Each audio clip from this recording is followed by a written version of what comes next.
అనుకోండి ఓన్లీ రాష్ట్రాలంటేనేమో మనము 7గా ఆన్సర్ చేయొచ్చు. పుదుచ్చేరి అనేటటువంటి యూనియన్ టెరిటరీని కూడా కలుపుకుంటే అప్పుడు దీన్ని 8గా భావించవచ్చు. ఇప్పుడు టీఎస్పీఎస్సి యూటీని కూడా మరి రాష్ట్రాలు మరియు యూనియన్ టెరిటరీలు అని చెప్పేసి అంటేనేమో 8 వస్తుంది. కేవలం రాష్ట్రాలు మాత్రమే అంటేనేమో 7 వస్తుంది. బట్ దీని బ్రాడర్ కాన్సెప్ట్లో ఎన్ని రాష్ట్రాలు మరియు యూనియన్ టెరిటరీస్ల గుండా గోదావరి పారుతుందంటే మాత్రం 8 వస్తుందండి answer. Okay, very very simple. Next, అప్పటి ముఖ్యమంత్రి ఎన్టీ రామారావు జయభారత్ రెడ్డిని త్రిసభ్య కమిటీకి కన్వీనర్గా నియమించి తెలంగాణకు సంబంధించిన ఏ అంశంపైన అధ్యయనాన్ని చేయమన్నాడు. చాలా క్లియర్గా ఇచ్చిండు. ఏమని? NTR government has constituted a committee called Jayabharat Reddy committee which is also known as the officers committee. Now the Jayabharat Reddy committee constituted by the NTR has to look after what? దేన్ని గురించి అదే అధ్యయనం చేయాలి. Simple question. ప్రభుత్వ ఉద్యోగాల లెక్కలు, దేవాలయ భూముల వినియోగము, నీటిపారుదల సౌకర్యాలు, పారిశ్రామిక అభివృద్ధి. ఇది దేవాలయ భూములు కాదు, నీటిపారుదల సౌకర్యాలు కాదు, పారిశ్రామిక అభివృద్ధి కాదు. ఉద్యోగాల యొక్క లెక్కలు తేల్చడానికి ఆఫీసర్స్ కమిటీ వచ్చింది. ఇది కూడా మొదటి చాప్టర్లో తెలంగాణకు ప్రభుత్వ ఉద్యోగాలలో జరిగినటువంటి అన్యాయాన్ని మనము చదువుతున్నటువంటి క్రమంలో జయభారత్ రెడ్డి కమిటీ అనేది వస్తుంది. దీంట్లో కమలనాథన్, ఉమాపతి అనేటటువంటి సభ్యులు కూడా ఉంటారు. వీళ్ళందరూ కూడా ఐఏఎస్ ఆఫీసర్లు కాబట్టి దీన్ని ఆఫీసర్స్ కమిటీ అని చెప్పేసి కూడా పరిగణిస్తారు. ఇది కూడా చాలా సింపుల్ క్వశ్చన్. మన క్లాసెస్ విన్నా లేదా మన పుస్తకం చదివినా కూడా దీన్ని ఆన్సర్ చేయడానికి ఆస్కారం అనేది ఉంటుంది. Next question. ఇది కానిస్టేబుల్ మెయిన్స్ ఎగ్జామినేషన్ ఏప్రిల్ 28, 2019లో జరిగినటువంటి ప్రశ్న. దాంట్లో మొదటిది, శాసనసభలో తెలంగాణకు చెందిన సభ్యుల తీవ్ర కోరిక మేరకు జీవో నెంబర్ 610 అమలు విషయంపై 2001లో అప్పటి ముఖ్యమంత్రి చంద్రబాబు నాయుడు ఒక కమిషన్ను నియమించారు. ఆ కమిషన్ పేరేమిటి అంటాడు. The Chandrababu Naidu has constituted a committee to look after the violations in the 610 GO. Which particular committee is that? ఆ కమిటీ పేరేంటి అని అడుగుతుండు. Justice Bhargav commission, JPL Gwyn commission, then Girglani commission, కే Achyuta Reddy commission. Very very simple question. Chandrababu Naidu Girglani కమిషన్ను ఏర్పాటు చేశాడు. ఎందుకంటే justice Bhargava committee మిగులు నిధులకు సంబంధించింది తప్ప ఇది ఉద్యోగాలకు సంబంధించినటువంటి కమిటీ కాదు. అచ్యుతారెడ్డి టీఆర్సీకి చైర్మన్గా చేసిండు తప్ప ఈయన ఏ పర్టికులర్ కమిటీకి కూడా అధ్యక్షత వహించలేదు. జేపీఎల్ గిన్ కమిషన్ కూడా అసలు మనకు తెలంగాణ ఉద్యమంలో రాదు. ఇప్పుడు మిగిలినటువంటి ఏకైక కమిషన్ ఏంటి అని అంటే గిర్గ్లాని కమిషన్. చంద్రబాబు నాయుడు గారు ఈ పర్టికులర్ కమిటీని వేస్తే చంద్రబాబు నాయుడుకి గిర్గ్లాని గారు ప్రాథమిక నివేదిక ఇస్తారు. దాని తర్వాత 2004లో వైఎస్ రాజశేఖర రెడ్డి గవర్నమెంట్కు తుది నివేదికను అందిస్తారు. కాబట్టి ఆన్సర్ వచ్చేసి గిర్గ్లాన్. Very very simple. మీరు ఏ ముఖ్యమంత్రి ఏ కమిటీని వేశాడు, దేనిపైన వేశాడు అనేటటువంటి అంశాన్ని కనుక మీరు చదవగలిగితే ఈ పర్టికులర్ ప్రశ్నకు ఈజీగా ఆన్సర్ చేయొచ్చు. కానిస్టేబుల్ మెయిన్స్లో అడిగిండు, మళ్ళా కూడా అడుగుతాడు. దాని తర్వాత రెండవ ప్రశ్న చూడండి. 1969 ఏప్రిల్లో ములికీ నిబంధన కొనసాగడానికి తగు రాజ్యాంగ సవరణను సిఫారసు చేయడానికని ప్రభుత్వం ఒక కమిటీని నియమించింది. ఆ కమిటీకి అధ్యక్షుడు ఎవరు? Very very simple question. A committee has been constituted to look after the constitutionality of the Mulki rules in 1969. Which particular committee is that? ఏం కమిటీ వచ్చింది 69లో? నేను ఇంతకుముందే చెప్పాను. మార్చి 28, 1969న సుప్రీంకోర్టు ఫుల్ బెంచ్ హిదయతుల్లా ఆధ్వర్యంలో ముల్కీ నియమాలకు విరుద్ధంగా తీర్పునిచ్చింది. దీన్ని సాటిస్ఫై చేయడానికి ఏప్రిల్ 11, 1969న 8 సూత్రాల పథకం వచ్చింది. ఈ 8 సూత్రాల పథకంలో భాగంగా ముల్కీ నియమాల యొక్క చట్టబద్ధతను మరి పరీక్షించడానికి వచ్చినటువంటి కమిటీయే KM Wanchoo committee. Kailashnath Wanchoo committee అంటారు. ఈయన కూడా ముల్కీ నియమాలను అధ్యయనం చేసి ముల్కీ నియమాలు రాజ్యాంగ విరుద్ధము, ఇప్పుడు చెల్లవు అని చెప్పేసి తీర్పిచ్చిండు. అది కేఎం వాంచు కమిటీ. పింగల్ జగన్మోహన్ రెడ్డి ఏమో ఈయన హైకోర్టు న్యాయమూర్తి. దాని తర్వాత కుమార్ లలిత్ అనే వ్యక్తి మిగులు నిధులను లెక్కించడానికి వచ్చినటువంటి కమిటీ. ఇది ఎక్కడ కూడా మనకు వినిపించదు. ఇంకా మిగిలినటువంటి committee KM Wanchoo committee. Okay, so మీరు జస్ట్ తెలంగాణ ఉద్యమం మీద, నీళ్లు నిధులు నియామకాల మీద వచ్చినటువంటి కమిటీల మీద ఏమాత్రం అవగాహన ఉన్నా కూడా ఈ పర్టికులర్ ప్రశ్నకు ఈజీగా ఆన్సర్ చేయవచ్చు. ఇది కూడా మన క్లాస్ మరియు మన పుస్తకం నుండి ఆన్సర్ చేయొచ్చు. నెక్స్ట్ క్వశ్చన్, గ్రూప్ 4 2018 అక్టోబర్ 7వ తారీఖు జరిగినటువంటి పరీక్షలో ఒక 2 క్వశ్చన్లు అడిగిండండి ఫస్ట్ చాప్టర్ నుండి. దానిలో మొదటి ప్రశ్న, హైదరాబాద్ నగరానికి మంచినీటి సరఫరా కోసం మొట్టమొదటి ఆధారమైన ఉస్మాన్ సాగర్ను ఏ సంవత్సరంలో నిర్మించారు? 1920లో ఉస్మాన్ సాగర్ను నిర్మించడం అనేది జరిగింది. 7వ నిజాం మీర్ ఉస్మాన్ అలీ ఖాన్ హైదరాబాద్ యొక్క దాహార్తిని తీర్చడానికి ఈ పర్టికులర్ ఉస్మాన్ సాగర్ను నిర్మించడం అనేది జరిగింది. In which particular year Osman Sagar has been constructed? In 1920. Mir Osman Ali Khan గారు తెచ్చారు. ఇప్పుడు దీని మీద వచ్చినటువంటి 111 జీవోను తీసివేయడానికే ఇప్పుడు రాష్ట్ర ప్రభుత్వము ఇంకొక జీవో తీసుకొచ్చింది. ఓకే, సో నెక్స్ట్, ఇది కూడా మీరు దీన్ని ఎట్లా ఆన్సర్ చేయొచ్చు అని అంటే, హైదరాబాద్ రాష్ట్రంలో తెలంగాణ ఆర్థిక వ్యవస్థ అనేటటువంటి సబ్ టాపిక్ నుండి ఈ ప్రశ్న వచ్చింది. అంటే హైదరాబాద్ రాష్ట్రంలో నీటిపారుదల వ్యవస్థకు సంబంధించినటువంటి అన్ని అంశాలు మీరు చదవాలి. ఇది నా పుస్తకంలో చాలా స్పష్టంగా హైదరాబాద్ రాష్ట్రంలో నీటిపారుదల వ్యవస్థ అని చెప్పేసి నేను పేర్కొన్నాను. ఆ పర్టికులర్ టాపిక్ కనుక చదివితే దీనికి మీరు ఆన్సర్ చేయొచ్చు. Got it? నెక్స్ట్, క్రింది వాటిని వరుస క్రమంలో అమర్చండి. కొంచెం క్రిటికల్ క్వశ్చన్, బట్ మీకు తెలంగాణ ఉద్యమం మీద కొంచెం అవగాహన ఉన్నా, తెలంగాణ ఎకానమీ మీద ఏమాత్రం అవగాహన ఉన్నా కూడా ఈ పర్టికులర్ ప్రశ్నకు ఆన్సర్ చేయొచ్చు. కొంచెం డిఫికల్ట్గా కనిపించిన ఈజీ క్వశ్చనే. 8 సూత్రాల పథకము, ముల్కీ రూల్స్ పైన సుప్రీంకోర్టు తీర్పు, ఆర్టికల్ 371(d)కు 32వ రాజ్యాంగ సవరణ, 6 సూత్రాల పథకం. ఇప్పుడు ఏది ముందు వచ్చింది, ఏది వెనక వచ్చింది అనేటటువంటి అంశాన్ని కనుక గమనిస్తే, ఇప్పుడు ఏది ముందు వచ్చింది, ఏది వెనక వచ్చింది అనేటటువంటి అంశాలను గమనించడానికంటే ముందు మీరు ఒక 2 అంశాలను తీసుకొని ఈ 2 అంశాలలో ఏది ముందు అనేటటువంటి అంశాన్ని గమనించండి. 6 సూత్రాల పథకం ముందు వచ్చిందా, 8 సూత్రాల పథకం ముందు వచ్చిందా? 8 సూత్రాల పథకం ముందొచ్చింది. 11th ఏప్రిల్ 1969 రోజు ఇది వస్తే, 6 సూత్రాల పథకం ఏమో 5 సూత్రాల పథకం తర్వాత 1972-73లో వస్తుంది.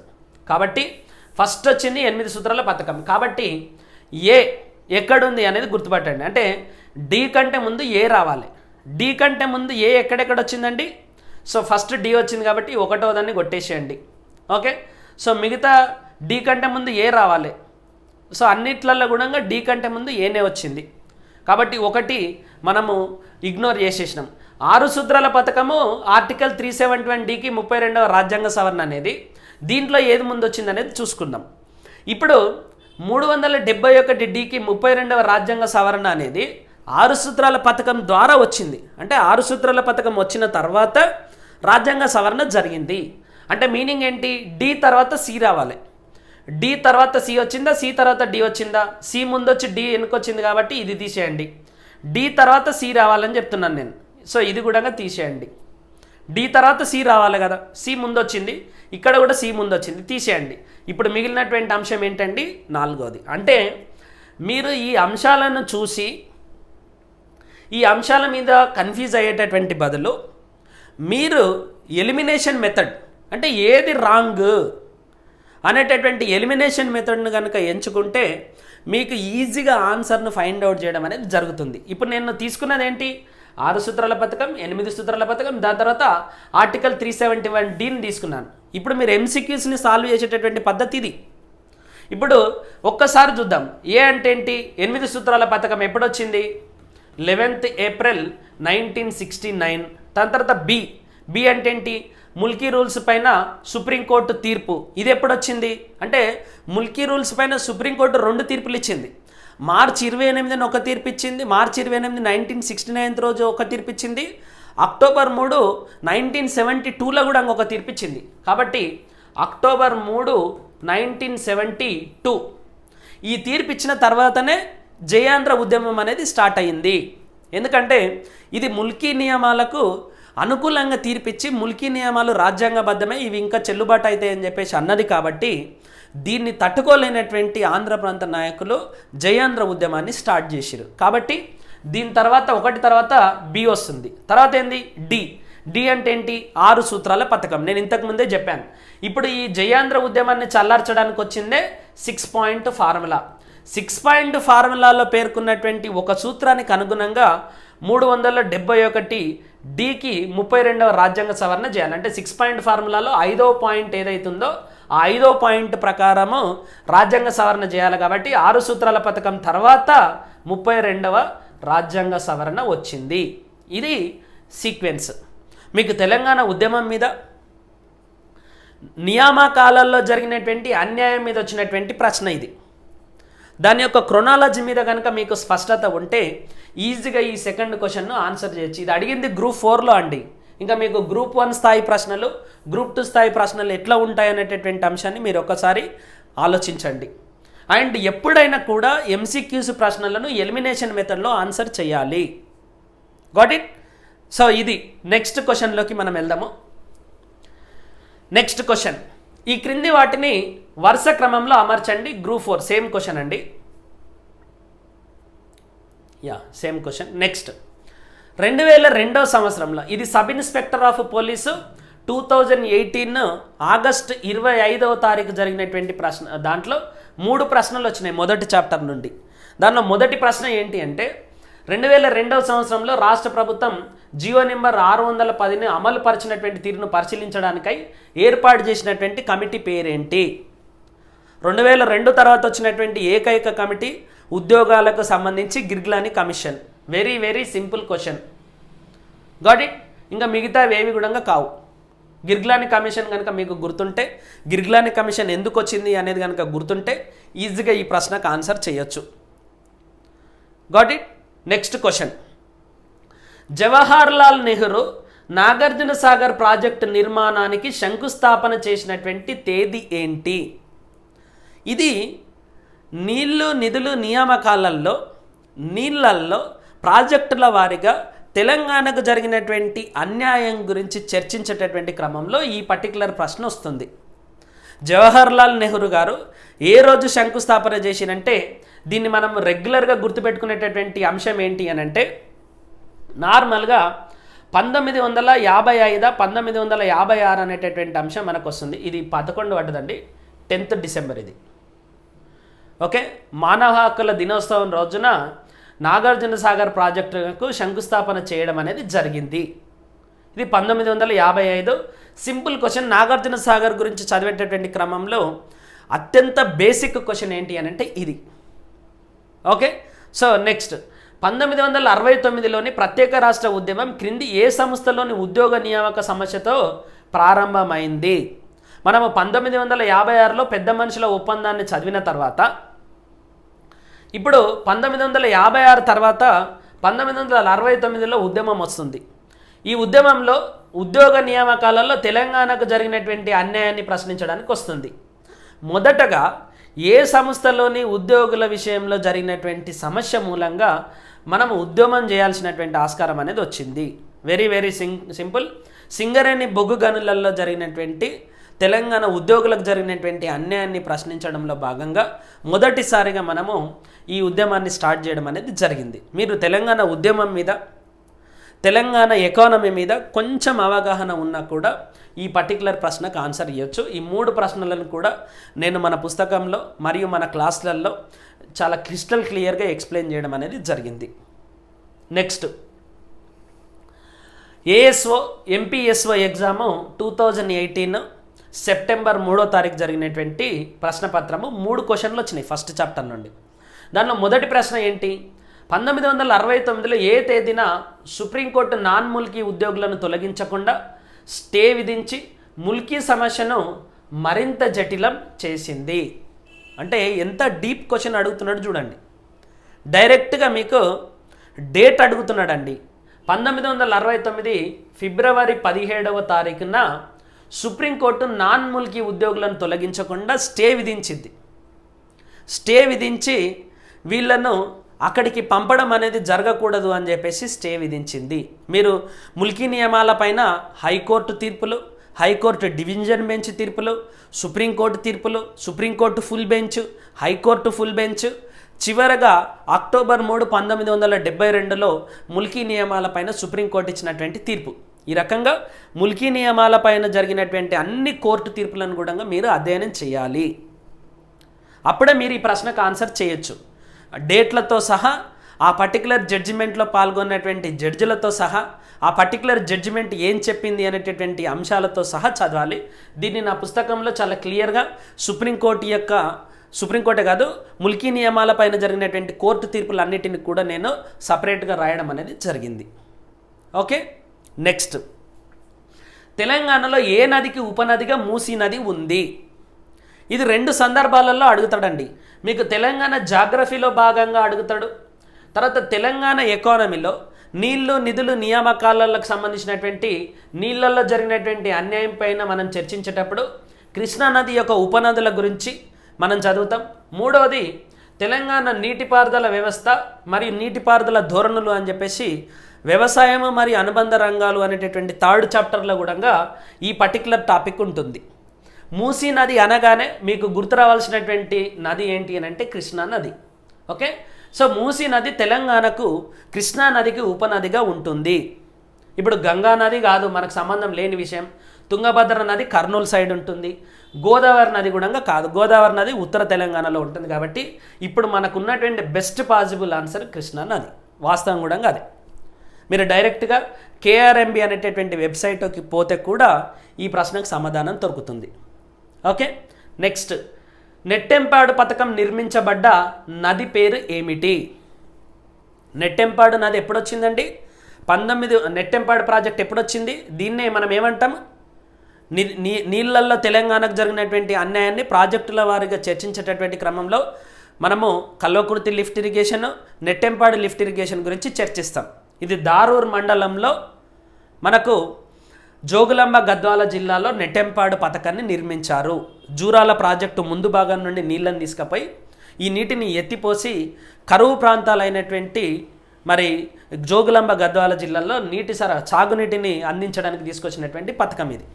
ఇప్పుడు ప్రాణహిత నది గోదావరి నదికి సంబంధించింది, ఇంద్రావతి నది కూడా గోదావరి నదికి సంబంధించింది, హివానా నది కూడా కృష్ణా నదికి సంబంధించింది కాదు. ఉన్నటువంటి ఆన్సర్ కృష్ణ. జోగులాంబ గద్వాల్ అనగానే మీకు గుర్తు రావాల్సినటువంటి నది కృష్ణా నది. ఎలిమినేషన్ మెథడ్లో కూడా ఈజీగా ఆన్సర్ చేయడానికి ఆస్కారం ఉన్నటువంటి ప్రశ్న ఇది. ఓకే, దీన్ని కూడా మీరు నా పుస్తకంలో నుండి, నా క్లాస్లో నుండి ఈజీగా ఆన్సర్ చేయొచ్చు. Okay, next, hostel welfare grade 2 2018 July 29 రోజు జరిగినటువంటి పరీక్షలో ఇంకొక ప్రశ్న వచ్చింది. జయభారత్ రెడ్డి కమిటీ కింది వాటిలో ఏ అంశం కొరకు నియమించబడింది? Jayabharat Reddy committee has been constituted for which particular purpose? Digital పాలన కోసం, పంచాయతీరాజ్ సంస్థల అధికారాల కోసం, ఆంధ్రప్రదేశ్లో నియామకాల కోసం, తెలంగాణ ఆంధ్రప్రదేశ్ నదుల మధ్య నదుల నీటి పంపిణీ కోసం. చాలా సింపుల్ క్వశ్చన్. నియామకాలలో తెలంగాణకు జరిగినటువంటి అన్యాయాల గురించి వచ్చినటువంటి కమిటీలలో మొదటిది జీవో నెంబర్ 36, దాని తర్వాత 6 సూత్రాల పథకము, దానికంటే ముందు 8 సూత్రాల పథకం, 5 సూత్రాల పథకం, తర్వాత 6 సూత్రాల పథకం, తర్వాత 32వ రాజ్యాంగ సవరణ, presidential order, Jayabharat Reddy committee, Sundaresan committee, Sundaresan committee, 610 GO, Girglani committee, 14F పైన ఉద్యమం. ఇవన్నీ వరుస క్రమంలో చదువుకుంటే ఈ పర్టికులర్ ప్రశ్నకి ఈజీగా ఆన్సర్ చేయొచ్చు. చాలా చాలా సింపుల్ క్వశ్చన్. నా పుస్తకంలో చదివితే మీరు ఈజీగా దీన్ని ఆన్సర్ చేయొచ్చు.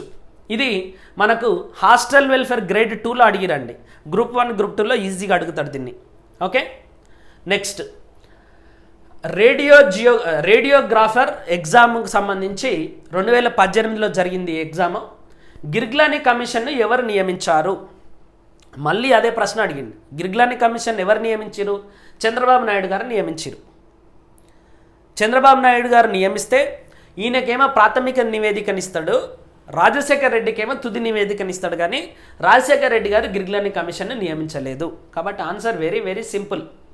నియామకాలలో తెలంగాణకు జరిగినటువంటి అన్యాయాన్ని వరుస క్రమంలో చదివితే సరిపోతుంది. మీకు నియామకాలకు సంబంధించి ఉన్నటువంటి కొన్ని కమిటీలలో Jayabharat Reddy committee, Sundaresan committee, Girglani committee, ఈ మూడే కమిటీలు. ఈ మూడు ఎప్పుడెప్పుడు వచ్చినాయి, ఎవరెవరు నియమించారు అనేటటువంటి అంశాన్ని తెలుసుకుంటే సరిపోతుంది. ఇది నా పుస్తకంలో ఈజీగా రాశాను. తర్వాత 6 సూత్రాల పథకాన్ని ఎవరు ప్రకటించారు? Very very simple. Indira Gandhi, Deve Gowda, Rajasekhara Reddy, NT Rama Rao. ఇప్పుడు 6 సూత్రాల పథకాన్ని ఎవరు ప్రకటించారు అంటే ఉన్నాయే 3 సూత్రాలు. 6 సూత్రాల పథకం, 5 సూత్రాల పథకం, అంటే 6 సూత్రాల పథకం కంటే ముందు 8 సూత్రాల పథకం, 5 సూత్రాల పథకం, 6 సూత్రాల పథకం. ఈ మూడింటిని ప్రకటించింది ఒకరే, ఇందిరాగాంధీ గారు. ఈ మూడింటిని ప్రకటించింది కూడా ఒకే ప్రధానమంత్రి, ఇందిరాగాంధీ గారు. ఎందుకంటే మనకు ఉద్యమం జరిగింది 1969 నుండి 1977 మధ్యలో. 77 తర్వాత కొన్ని రోజులు జనతా ప్రభుత్వం ఉంటుంది, మళ్ళీ ఇందిరాగాంధీ గారు వస్తారు. తర్వాత 1969 నుండి 77 మధ్యలో ఇందిరాగాంధీ గారే ముఖ్యమంత్రి, ప్రధానమంత్రిగా ఉన్నారు. కాబట్టి ఆబ్వియస్గా ఇందిరాగాంధీ గారే 6 సూత్రాల పథకాన్ని ప్రవేశపెడతారు. ఓకే, ఇప్పుడు ఎన్టీ రామారావు గారు ముఖ్యమంత్రి, రాజశేఖర రెడ్డి గారు ముఖ్యమంత్రి. 6 సూత్రాల పథకం వచ్చిందేమో 1973లో. అప్పుడు రాజశేఖర రెడ్డి గారు రాలేదు, ఎన్టీ రామారావు గారు రాలేదు, దేవేగౌడ గారు తర్వాత క్రమంలో వచ్చారు. మిగిలినటువంటి ఆన్సర్ ఏంటి? ఇందిరాగాంధీ. దీన్ని కూడా ఎలిమినేషన్ మెథడ్లో సాల్వ్ చేయొచ్చు. తెలంగాణ ఉద్యమం మీద కానీ, నియామకాలలో తెలంగాణకు జరిగినటువంటి అన్యాయం మీద ఏమాత్రం అవగాహన ఉన్నా కూడా ఈ పర్టికులర్ ప్రశ్నకు మీరు ఆన్సర్ ఇవ్వవచ్చు. Very very simple. Who has constituted the 6-point formula or who formulated the 6-point formula అని అడిగిండు, which is Indira Gandhi. Okay, who constituted the Girglani commission? Chandrababu Naidu. Okay, next question. Extension officer general స్టడీస్లో భాగంగా 2018లో అడిగిండు. ఒక 3 ప్రశ్నలు మొదటి చాప్టర్ నుండి అడిగిండు. దాంట్లో మొదటి ప్రశ్న చూద్దాం. కింద ఇవ్వబడిన నదులలో ఏ 2 ప్రధాన నదులు తెలంగాణ రాష్ట్రం గుండా ప్రవహిస్తున్నాయి? ఇది తెలంగాణ జాగ్రఫీలో నుండి అడుగుతాడు, తెలంగాణ నీటిపారుదల ధోరణుల నుండి అగ్రికల్చర్ అండ్ అలైడ్ సెక్టార్స్ అనేటటువంటి చాప్టర్ నుండి అడుగుతాడు. దెన్ థర్డ్ వన్ వచ్చేసి నీళ్ళల్లో తెలంగాణకు జరిగినటువంటి అన్యాయం గురించి అన్యాయం నుండి కూడా అడుగుతాడు. ఈ 3 సబ్ టాపిక్స్ నుండి కూడా ఈ ప్రశ్న అడగొచ్చు. Okay, so which of the following rivers flow from the Telangana state? Godavari, Krishna, Bhima, Narmada, Patalaganga, Tapati, Krishna, Tungabhadra. ఇప్పుడు చూడండి, వెరీ వెరీ సింపుల్గా ఎలిమినేషన్ మెథడ్ తీసుకున్నా కూడా దీనికి ఆన్సర్ చేయొచ్చు. నర్మదా తీసేయండి, తుంగభద్ర తీసేయండి, తపతి తీసేయండి, మిగిలింది Godavari, Krishna. Very very straight forward answer. మనము నీళ్ళల్లో జరిగినటువంటి అన్యాయం గురించి చర్చించేటప్పుడు తెలంగాణకు ఉన్నటువంటి 2 ప్రధానమైనటువంటి అంతర్రాష్ట్ర నదులలో గోదావరి, కృష్ణ 2 ఉంటాయి. ఇప్పుడు ఉమ్మడి ఆంధ్రప్రదేశ్లో గోదావరి నది 79% పరివాహక ప్రాంతాన్ని తెలంగాణలో ఉంటుంది, కృష్ణా నదిలో 68.5% ఉంటుంది. Very very simple. Okay, next question. తెలంగాణలో 55-56 నుండి 15-16 వరకు బావుల ద్వారా చేసే వ్యవసాయ సాగు దాదాపుగా 16% నుండి ఎంత శాతానికి పెరిగింది? చాలా చాలా ముఖ్యమైనటువంటి క్వశ్చన్. అగైన్ ఈ ప్రశ్న సేమ్ ఇక్కడ ఉన్నటువంటి అంశాల నుండే అడగొచ్చు మీకు. అండ్ మనము నీళ్ళల్లో జరిగినటువంటి అన్యాయం గురించి చర్చించేటప్పుడు తెలంగాణకు కాలువల ద్వారా అందించాల్సినటువంటి నీళ్లను ఇవ్వకపోవడంతో ఎటు పాలుపోలేనటువంటి పరిస్థితులలో తెలంగాణలో బావుల ద్వారా సాగునీటిని అందించడం అనేది జరిగింది. కాబట్టి బావుల ద్వారా జరిగినటువంటి ఈ సాగునీరు ఏదైతే ఉందో సాగునీటి వ్యవస్థ విపరీతంగా పెరిగింది. ఎంతవరకు పెరిగింది అని అంటే 16% ఉన్నటువంటి ఈ వ్యవస్థ 80%కి మించిపోయింది. దాదాపుగా 86 నుండి 89% నీటిపారుదల వ్యవస్థ బావుల నుండే జరిగేది. ఇది కూడా మీరు ఫస్ట్ చాప్టర్లో నీళ్ళల్లో తెలంగాణకు జరిగినటువంటి అన్యాయాన్ని చర్చించేటప్పుడు వస్తుంది. నా పుస్తకంలో దీన్ని కూడా స్పష్టంగా రాశాను, దీన్ని కూడా రాశాను. తర్వాత థర్డ్ క్వశ్చన్. 11-12లో భారతదేశపు సగటు కంటే తెలంగాణలో పేదరికం ఎంత? In 2011-12 in comparison with the India's average poverty, what was the poverty in Telangana state? చాలా తక్కువ, తక్కువ, చాలా ఎక్కువ, ఎక్కువ. అబ్బా ఎంత బాగా ఇచ్చాడు చూడండి ప్రశ్న. సో ఇది మీరు భారతదేశం యొక్క పేదరికాన్ని, తెలంగాణ యొక్క పేదరికాన్ని పోల్చుతూ నా పుస్తకంలో మరియు నా క్లాస్లో మొదటి చాప్టర్లో భాగంగా తెలంగాణ యొక్క వెనుకబాటుతనము, తెలంగాణ యొక్క అల్పాభివృద్ధిని చర్చించేటటువంటి క్రమంలో దీన్ని నేను చర్చించాను. కాబట్టి ఆన్సర్ వచ్చేసి చాలా తక్కువ ఉంటుంది. భారతదేశం యొక్క సగటు పేదరికంతో పోల్చుకుంటే తెలంగాణ యొక్క సగటు పేదరికం చాలా తక్కువ ఉంటుంది. దానికి సంబంధించినటువంటి స్టాటిస్టిక్స్ కూడా నా క్లాస్లో ఇచ్చాను మీకు. అండ్ నా టెక్స్ట్ బుక్స్లో కూడా ఉంది, తెలంగాణ ఆర్థిక వ్యవస్థ టెక్స్ట్ బుక్లో ఉంది. దాన్ని తీసుకుంటే మీకు ఈజీగా అర్థమవుతుంది. Got it? నెక్స్ట్ 2018లో అడిగినటువంటి ఇంకొక ప్రశ్న, ఫార్మసిస్ట్ ఎగ్జామ్ జరిగింది. దాంట్లో నుండి ములికీ ఉద్యమం ప్రారంభమైన సంవత్సరం ఏది? Idli sambar go back, non Mulki go back, gongura pachadi go back అనేటటువంటి ఉద్యమం 1952లో జరిగింది. ఇది తెలంగాణకు ఉద్యోగ నియామకాలలో జరిగినటువంటి అన్యాయాన్ని చర్చించేటప్పుడు మనం 1956 యొక్క పెద్ద మనుషుల ఒప్పందం నుండి మాత్రమే కాకుండా ఈ ముల్కీ నియమాల యొక్క చరిత్రను కూడా అధ్యయనం చేయాలి. ఎక్కడి నుండి అధ్యయనం చేయాలి? 1867 నుండి మొదటిసారిగా ముల్కీ నియమాల పైన వచ్చినటువంటి మొదటి గెజెట్ 1888 గెజెట్ అంటారు దాన్ని. ఈ 1888 గెజెట్ నుండి 1910 గెజెట్, 1919 గెజెట్, 1933 గెజెట్, దాని తర్వాత 1952లో జరిగినటువంటి ముల్కీ ఉద్యమము, 1956లో జరిగినటువంటి ముల్కీ నియమాలపైన జరిగినటువంటి ఒప్పందము, దాని తర్వాత 1956 నుండి ఈ ముల్కీ నియమాల యొక్క ఉల్లంఘన చరిత్రను మనం అధ్యయనం చేయాలి. అప్పుడు ఈ పర్టికులర్ ప్రశ్నకు ఆన్సర్ చేయొచ్చు. కాబట్టి ఇది ఫార్మసిస్ట్ ఎగ్జామ్లోనే ఇట్లా అడిగిండండి. గ్రూప్ 2, గ్రూప్ 1లో ఇంకా ఎంత లోతులలో ఈ పర్టికులర్ ప్రశ్నలు అడుగుతారనేది మీరు అర్థం చేసుకోండి. Okay, next question. AW exam 2018లో అడిగినటువంటి ప్రశ్నలు ఒక 2 ప్రశ్నలు అడిగిండు మొదటి చాప్టర్ నుండి. మొదటి ప్రశ్న, ఈ క్రింది వాటిలో 18th అక్టోబర్ 1975 రాష్ట్రపతి ఉత్తర్వుకు సంబంధించినటువంటి వాస్తవాలు ఏంటి? ఆయననే డేట్ ఇచ్చిండు.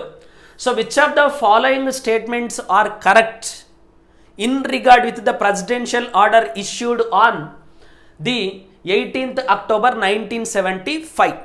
So let us go through with the 1 by 1.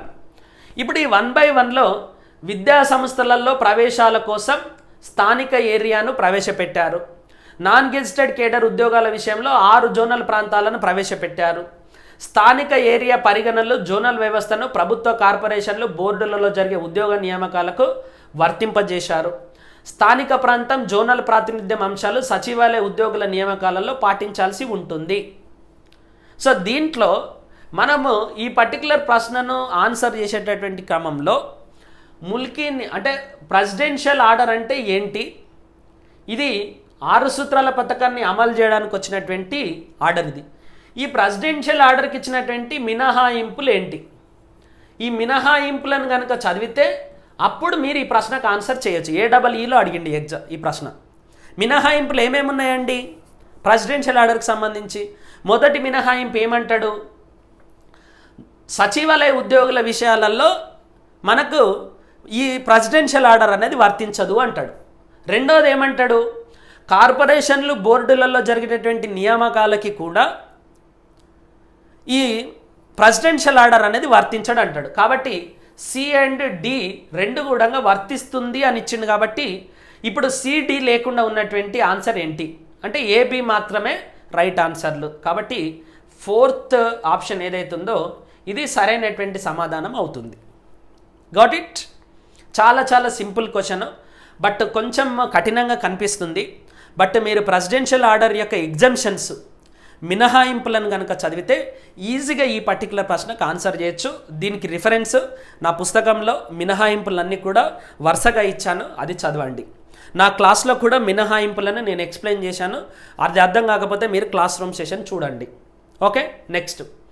Godavari నది నిర్వహణ బోర్డు, కృష్ణా నది నిర్వహణ బోర్డుల సర్వోన్నత మండలికి చైర్మన్గా ఎవరు వ్యవహరిస్తారు? ఇది లేటెస్ట్గా వచ్చినటువంటి ప్రశ్న. ఆంధ్రప్రదేశ్ రీఆర్గనైజేషన్ యాక్ట్ 2014 ప్రకారము మరి ఉమ్మడి ఆంధ్రప్రదేశ్కి ఇచ్చినటువంటి 811 టీఎంసీ ఆఫ్ కృష్ణా వాటర్ను మరియు ఉమ్మడి ఆంధ్రప్రదేశ్కి కేటాయించినటువంటి 1480 టీఎంసీ ఆఫ్ గోదావరి వాటర్ను పంచుకోవడానికి ఒక అపెక్స్ కౌన్సిల్ ఉంటుంది. ఆ అపెక్స్ కౌన్సిల్కి చైర్మన్గా కేంద్ర జలవనరుల శాఖ మంత్రి చైర్మన్గా ఉంటాడు. ఇద్దరు ముఖ్యమంత్రులు దానికి మెంబర్స్గా ఉంటారు అనేది ఆంధ్రప్రదేశ్ రీఆర్గనైజేషన్ యాక్ట్ 2014లో పేర్కొన్నారు. దానికి అనుగుణంగానే మొదటి వాటర్ ఇయర్లో ఉమాభారతి గారు కేంద్ర జలశక్తి శాఖ మంత్రిగా ఉన్నప్పుడు వైఎస్ జగన్మోహన్ చంద్రబాబు నాయుడు గారు, కేసీఆర్ గారు ఇద్దరు కూర్చొని తెలంగాణకు కృష్ణా నదిలో రావాల్సినటువంటి 811 టీఎంసీలలో తెలంగాణకు 299 టీఎంసీ, ఆంధ్రప్రదేశ్కు 512 టీఎంసీ అలకేట్ చేయాలి అని చెప్పేసి ఒప్పందాన్ని చేసుకున్నారు. ఇప్పుడు మీరు దీని మీద మీకు అవగాహన ఉంటే ఈ ప్రశ్నకు ఆన్సర్ చేయొచ్చు. ఆన్సర్ వచ్చేసి కేంద్ర జలవనరుల శాఖ మంత్రి. రీసెంట్గా కూడా గజేంద్ర సింగ్ షేకావత్ గారు, కేసీఆర్ గారు మరియు జగన్మోహన్ రెడ్డి వర్చువల్ మీటింగ్లో అపెక్స్ కౌన్సిల్ మీటింగ్కి హాజరు కావడం అనేది జరిగింది. ఓకే, ఈ పర్టికులర్ కేంద్ర జలవనరుల శాఖ మంత్రి అధ్యక్షత వహిస్తాడు. అసలు గోదావరి మీద ఎందుకు ఒక బోర్డు వచ్చింది అనేటటువంటి అంశాలను కూడా నా పుస్తకంలో రాశాను, నా క్లాసులో కూడా దీన్ని ఎక్స్ప్లెయిన్ చేశాను. Okay, very simple question, but మీకు దాని మీద పూర్తి అవగాహన ఉంటేనే ఆ పర్టికులర్ ప్రశ్నకు సంబంధించినటువంటి అంశాలను మీరు ఆన్సర్ చేయొచ్చు. దాని తర్వాత కామర్స్ ఎగ్జామ్కు సంబంధించినటువంటి 2018లో వచ్చినటువంటి ప్రశ్న, 7వ నిజాం హైదరాబాద్లో ముల్కీ నిబంధనల ఫర్మానా ఏ సంవత్సరంలో జారీ చేశారు? చాలా సింపుల్ క్వశ్చన్.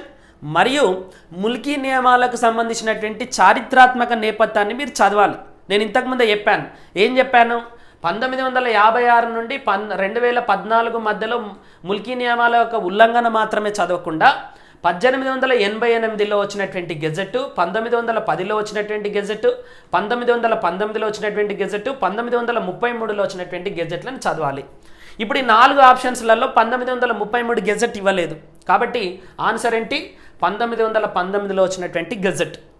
ఈ 1919లో వచ్చినటువంటి గెజెట్నే ముల్కీ నియమాల పైన వచ్చినటువంటి అత్యంత ప్రామాణికమైనటువంటి అధికారికమైనటువంటి గెజెట్గా ఫర్మానాగా మనము పరిగణిస్తాము. In which particular year the 7th Nizam Mir Osman Ali Khan has declared or issued the gazette notification and the Mulki which is in 1919 year. Okay, ఇది కూడా నా పుస్తకంలో పేర్కొనడం అనేది జరిగింది. 1919కి సంబంధించినటువంటి మొత్తం రూల్స్ అండ్ రెగ్యులేషన్స్ని కూడా నా క్లాస్ రూమ్లో ఎక్స్ప్లెయిన్ చేశాను నేను. Okay, next CDPO exam 2018. Telangana మిగులు నిధులను అంచనా వేయడానికి కేంద్రం ఎవరి నేతృత్వంలో కమిటీని నియమించింది? తెలంగాణ మిగులు నిధులను లెక్కించడానికి రాష్ట్రం ఒక కమిటీని నియమించింది, కేంద్రం ఒక కమిటీని నియమించింది. రాష్ట్రం నియమించిన కమిటీ ఏమో కుమార్ లలిత్ కమిటీ, కేంద్రం నియమించినటువంటి కమిటీ ఏమో వశిష్ఠ భార్గవ కమిటీ. వీటి మీద అవగాహన ఉంటే మీరు ఆన్సర్ చేయొచ్చు. ఇప్పుడు చూడండి, జస్టిస్ వాంచు అనేటైన ఈయన మిగులు నిధులకు సంబంధం లేదు. చాలా టెక్స్ట్ బుక్స్లలో మిగులు నిధులకు పక్కన వాంచు కమిటీని పెడతారు, తప్పు అది. జస్ట్ బీపీ విఠల్ గారితో సంబంధం లేదు, సాంబశివరావు, వీళ్ళందరూ కూడా జడ్జిలు అండి. వీళ్ళిద్దరు జడ్జిలు. ఈయననేమో రాజ్యాంగబద్ధత, ముల్కీ యొక్క రాజ్యాంగబద్ధతను ప్రశ్నించడానికి వచ్చినటువంటి కమిటీ. ఇంకా మిగిలినటువంటి ప్రశ్నకు ఆన్సర్ ఏంటి అని అంటే జస్టిస్ వశిష్ఠ భార్గవ కమిటీ. ఇది 8 సూత్రాల పథకంలో భాగంగా ఇందిరాగాంధీ గారు తీసుకొచ్చినటువంటి 8 సూత్రాల పథకంలో భాగంగా కేంద్ర ప్రభుత్వము జస్టిస్ వశిష్ఠ భార్గవ కమిటీని నియమించడం అనేది జరిగింది. దీనికి రిఫరెన్స్ ఏంటి అంటే నా పుస్తకము లేదా నా online classes. Okay, next 2017 October 23వ తారీఖున ఫారెస్ట్ సెక్షన్ ఆఫీసర్ ఎగ్జామ్ జరిగింది. దాంట్లో జనరల్ స్టడీస్లో భాగంగా అడిగినటువంటి ఒక ప్రశ్న. ఇది కూడా ఫస్ట్ చాప్టర్ నుండి అడిగినటువంటి ప్రశ్న. తెలంగాణ ఆంధ్ర ప్రాంతాల మధ్య కృష్ణా నీటి పంపకాలకు సంబంధించి 1969లో భారత ప్రభుత్వం ఒక కమిటీని నియమించింది. ఆ కమిటీ చైర్మన్గా ఎవరు నియమింపబడ్డారు? Very very very very simple question. తెలంగాణకు నీళ్ళల్లో జరిగినటువంటి అన్యాయం మీద అడిగినటువంటి ప్రశ్న. కృష్ణా నది యొక్క జల వివాదాలకు సంబంధించి ఏప్రిల్ 10వ తారీఖు 1969లో బచావత్ చైర్మన్గా ఒక కమిటీని ఏర్పాటు చేశారు. దాన్నే కృష్ణా వాటర్ డిస్ప్యూట్స్ ట్రిబ్యునల్ 1 అంటారు, దాన్నే బచావత్ ట్రిబ్యునల్ అని కూడా అంటారు. కాబట్టి బచావత్ గారు ఎక్కడున్నారండి? ఇక్కడ ఉన్నారు. కథం. కేఎల్ రావు గారేమో మొదటి జలవనరుల శాఖ మంత్రి. ఈయన నాగార్జున సాగర్ను కట్టడంలో ప్రధాన పాత్ర వహించారు. ఓకే, తర్వాత శ్రీకృష్ణ కమిటీ ఏమో తర్వాత 2009 తర్వాత వచ్చినటువంటి కమిటీ. కుమార్ లలిత్ గారేమో మిగిలిన నిధులను లెక్కించడానికి వచ్చినటువంటి కమిటీ. కాబట్టి ఆన్సర్ వచ్చేసి జస్టిస్ ఆర్ఎస్ బచావత్ గారు. ఓకే, ఈయన ఇచ్చినటువంటి నియమాలను, ఈయన ఇచ్చినటువంటి కేటాయింపులను ఆధారంగా చేసుకొని మనము కృష్ణానది యొక్క నీటిని పంచుకోవడం అనేది జరుగుతుంది.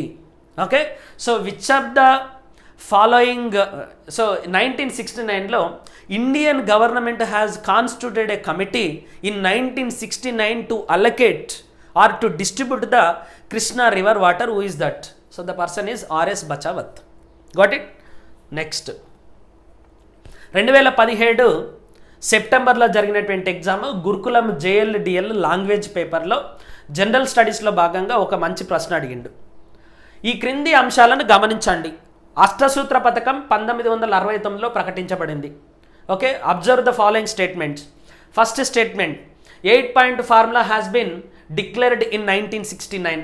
సెకండ్ వన్, పంచసూత్ర పథకం 1971లో ప్రకటించబడింది. 5 point formula has been declared in 1971.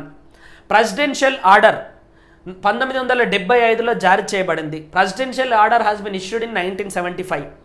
1986లో GO number 610 జారీ చేయబడింది. In 1986 GO number 610 has been issued. ఇప్పుడు ఈ క్రింది అంశాలలో సరైనటువంటి వాక్యాలు. Okay, identify the right statement. Okay, now see, ఇప్పుడు ఉన్నటువంటి అన్ని అంశాలలో 610 జీవో ఎప్పుడు జారీ చేయబడింది అని అడుగుతాడు. 610 జీవో ఎప్పుడు జారీ చేయబడింది? ప్రెసిడెన్షియల్ ఆర్డర్ ఏమో 1975లో వచ్చింది. ఎస్, దాని తర్వాత పంచసూత్ర పథకం 1971లో వచ్చింది. అష్టసూత్ర పథకము 1969లో వచ్చింది. ఇప్పుడు జీవో నెంబర్ 610కు సంబంధించి డి ఇక్కడ ఉంది, ఇక్కడ కూడా డి ఉంది. కానీ 2 మరియు 3లలో మనకు ఏ అండ్ బి సరైనటువంటి ఆన్సర్లు అయినప్పటికీ ఇది లేదు. సో ఏ అండ్ సి మాత్రమే ఇక్కడ ఉంది. కాబట్టి ఆన్సర్ వచ్చేసి ఏబిసి మాత్రమే. Got it? 610 జీవో 1986లో జారీ చేయబడలేదు. ఓకే, సో దీన్ని కనుక మీరు గుర్తుపెట్టుకుంటే ఈజీగా ఈ పర్టికులర్ క్వశ్చన్కి ఆన్సర్ చేయవచ్చు. ఓకే, నెక్స్ట్ ఇది కూడా నా పుస్తకం నుండి ఆన్సర్ చేయొచ్చు. దాని తర్వాత dental assistant surgeon, civil assistant సర్జన్ల నుండి కూడా ఒక ప్రశ్న వచ్చింది 2017లో. 1969 ఆందోళన కాలంలో తెలంగాణ మిగిలిన నిధులను దర్యాప్తు చేయడానికి ఈ కింది కమిటీని వేశారు. 2 కమిటీలు వేసిరు, మీరు చాలా జాగ్రత్తగా గమనించాలి. ఒకటి రాష్ట్ర ప్రభుత్వం వేసినటువంటి లలిత్ కమిటీ, కేంద్ర ప్రభుత్వం వేసినటువంటి వశిష్ఠ భార్గవ్ కమిటీ. దీంట్లో 2 కమిటీలు ఉంటే 2 కమిటీలు ఆన్సర్ అవుతాయి. ఒకటే కమిటీ ఇచ్చిండు కుమార్ లలిత్, కాబట్టి the answer is Kumar Lalit committee. దీనికి రిఫరెన్స్ ఏంటి అంటే నా తెలంగాణ ఆర్థిక వ్యవస్థ పుస్తకము, లేదా నేను ఆన్లైన్లో ప్రవేశపెట్టినటువంటి group 2 economy Telangana economy classes. ఈజీగా మీరు ఈ పర్టికులర్ క్వశ్చన్కి ఆన్సర్ చెప్పొచ్చు. నెక్స్ట్, అగ్రికల్చర్ ఎక్స్టెన్షన్ ఆఫీసర్ 2017లో అడిగాడు. ఈ క్రింది ఏ ప్రదేశం ద్వారా గోదావరి నది తెలంగాణలోకి ప్రవేశిస్తుంది? ఏ ప్రదేశం ద్వారా? Very very simple. సో మీరు తెలంగాణ గోదావరికి సంబంధించినటువంటి అంశాలను చదివేటప్పుడు కందకుర్తి అనేటటువంటి ప్రదేశం ద్వారా ఇది తెలంగాణలోకి ప్రవేశిస్తుంది. Very simple answer. మీరు గోదావరి నదికి సంబంధించి మొదటి చాప్టర్లో నీళ్ళల్లో జరిగినటువంటి అన్యాయం గురించి చర్చిస్తారు. తర్వాత గురుకుల స్క్రీనింగ్ ఎగ్జామినేషన్కి సంబంధించి 2017లో ఇంకొక ప్రశ్న అడిగిండు. 1969 ఉద్యమ సమయంలో మిగులు నిధుల లెక్క తేల్చడానికి నియమించబడినటువంటి కమిటీ ఏంటి? నేను ఇంతకుముందే చెప్పాను, మిగులు నిధులను లెక్కించడానికి 2 కమిటీలు వచ్చినాయి. ఒకటి కుమార్ లలిత్ కమిటీ, రాష్ట్ర ప్రభుత్వం జారీ చేసింది అఖిలపక్ష సమావేశంలో భాగంగా. 2 వశిష్ఠ భార్గవ కమిటీని అష్టసూత్ర పథకంలో భాగంగా కేంద్ర ప్రభుత్వం నియమించింది. ఈ 2 కమిటీలలో ఏముందనేది చూడండి. కుమార్ లలిత్ లేదు, కాబట్టి వశిష్ఠ భార్గవ కమిటీ ఆన్సర్ అవుతుంది.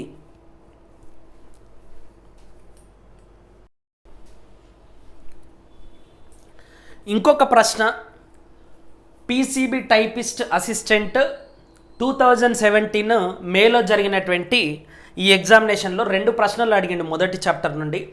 దానిలో మొదటి ప్రశ్న ఏంటి అంటే, ముల్కీ నిబంధనలకు రాజ్యాంగబద్ధతను సుప్రీంకోర్టు ఏ సంవత్సరంలో కల్పించింది? Most important question. ఎందుకంటే ముల్కీ నియమాలపైన చాలా రకాలైనటువంటి తీర్పులు వచ్చినాయి. దాంట్లో జయాంధ్ర ఉద్యమం స్టార్ట్ కావడానికి ముందు వచ్చినటువంటి సుప్రీంకోర్టు యొక్క ఫుల్ బెంచ్ తీర్పులో రాజ్యాంగబద్ధతను ఇవ్వడం అనేది జరిగింది.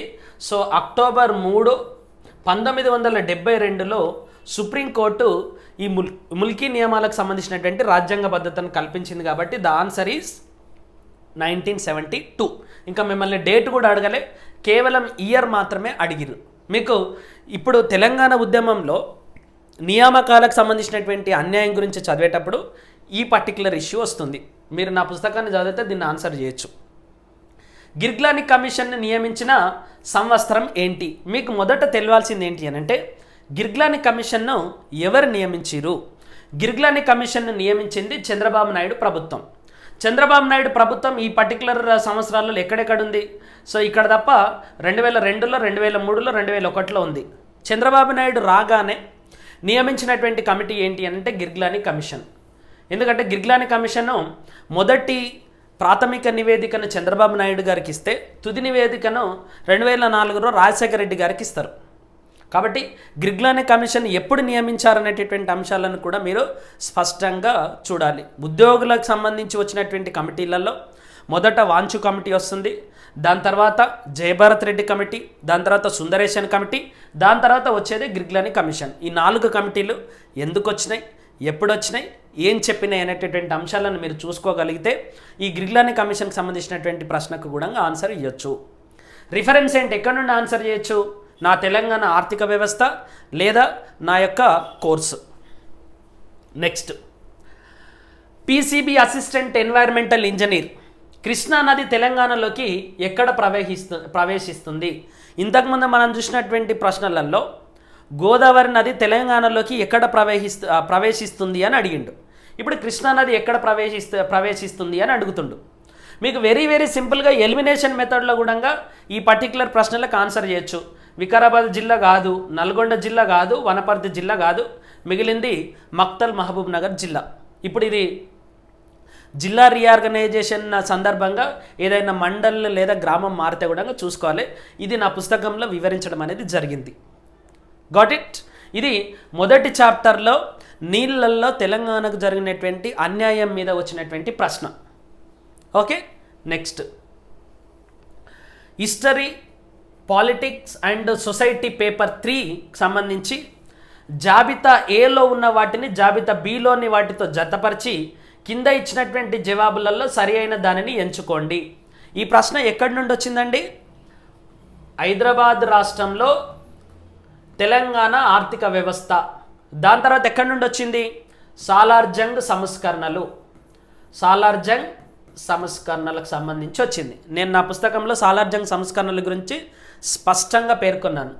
దాంట్లో ఇప్పుడు మీరు కొన్ని అంశాలను గుర్తించినా కూడా ఎలిమినేషన్ మెథడ్లో ఈ పర్టికులర్ ప్రశ్నకు ఆన్సర్ చేయొచ్చు. కొత్వాల్ అంటే మీనింగ్ ఏంటండి? ఇప్పటికి కూడా మనం వింటాం. హైదరాబాద్ కమిషనర్ను, మనం పోలీస్ కమిషనర్ను మనం ఏమంటాం? కొత్వాల్ అని చెప్పేసి అంటాం. అంటే ఏకి 2 అనేది మ్యాచ్ అవుతుందండి. ఇప్పుడు ఏకి 2 మ్యాచ్ అయినటువంటి అంశాలు చూడండి. అన్నిట్లలో కూడా ఏకి 2 మ్యాచ్ అయినటువంటి అంశం ఉంది 1, 2, 3, 4లో. కాబట్టి దీన్ని మనము ఎలిమినేట్ చేయలేం. దాని తర్వాత అమీన్ సాబ్, ఇప్పటికీ కూడా మనము తెలంగాణలో చాలా ప్రాంతాలలో అమీన్ సాబ్ అని చెప్పేసి అంటాం. అమీన్ సాబ్ అంటే మీనింగ్ ఏంటి?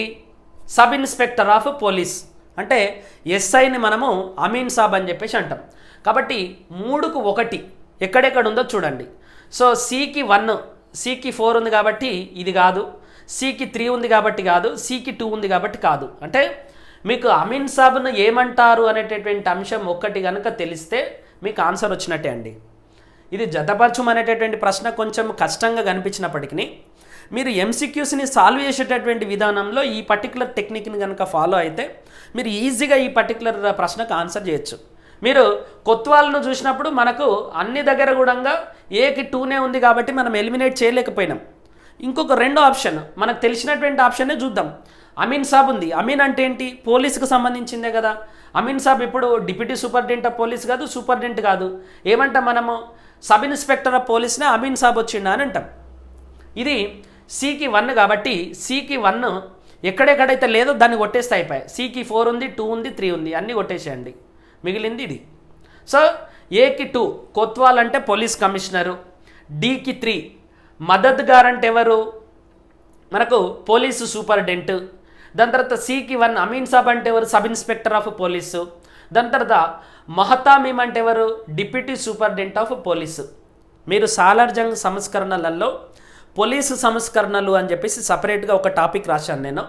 ఆ పర్టికులర్ టాపిక్ మీరు చదవండి. ఈజీగా మీకు ఆ పర్టికులర్ టాపిక్కి సంబంధించినటువంటి అన్ని అంశాలు కూడా ఈ పర్టికులర్ పేర్లన్నీ కూడా దాంట్లో పరిచయం అవుతాయి. Got it?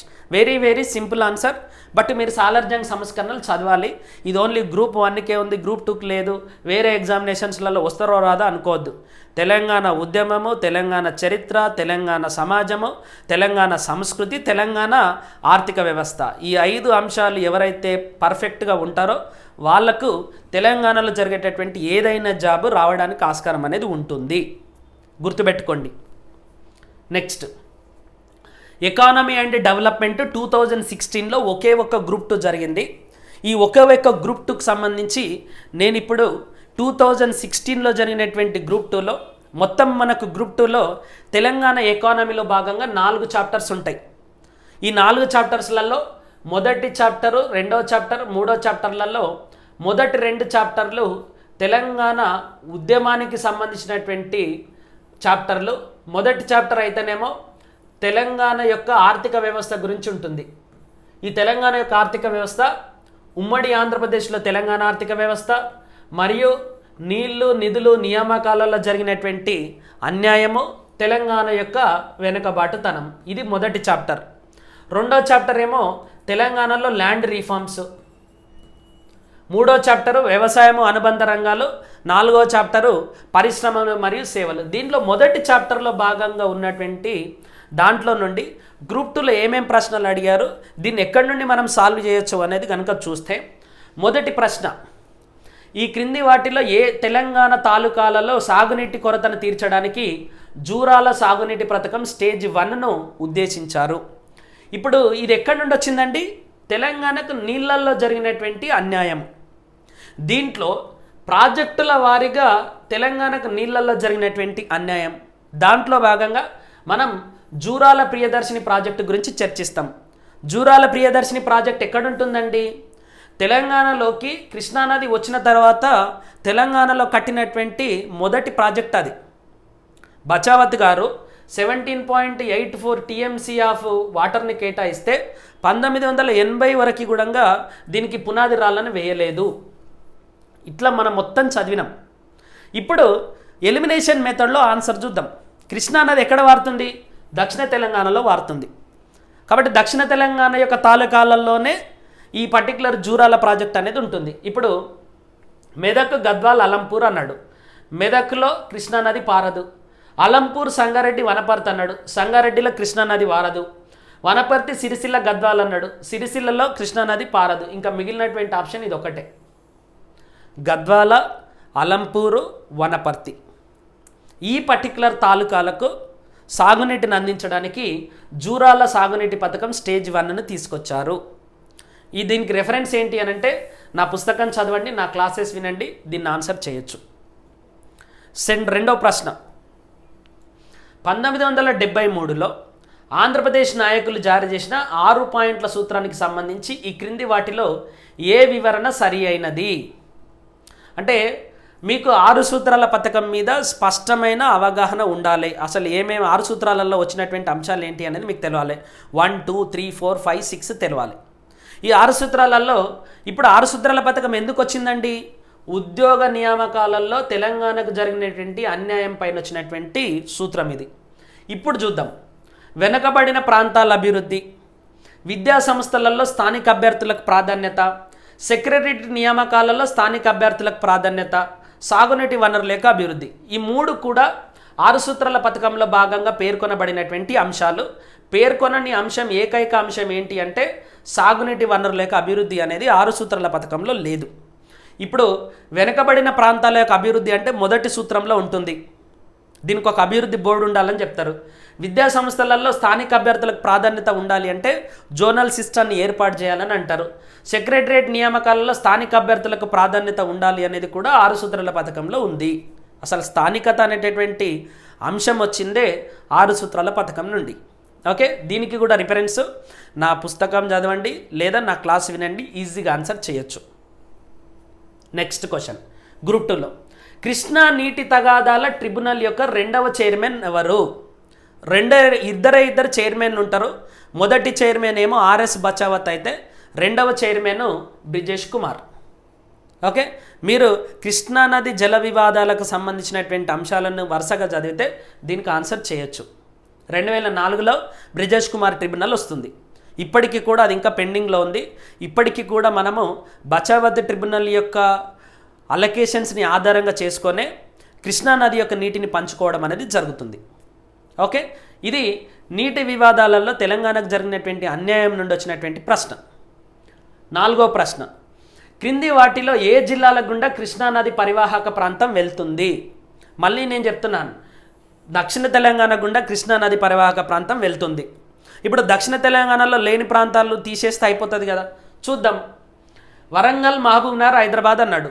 వరంగల్ అయితే దక్షిణ తెలంగాణలో లేదు కదా, దీన్ని తీసేయండి. కరీంనగర్, నల్గొండ, హైదరాబాద్ అన్నాడు. కరీంనగర్ ఉత్తర తెలంగాణ కదా, దీన్ని తీసేయండి.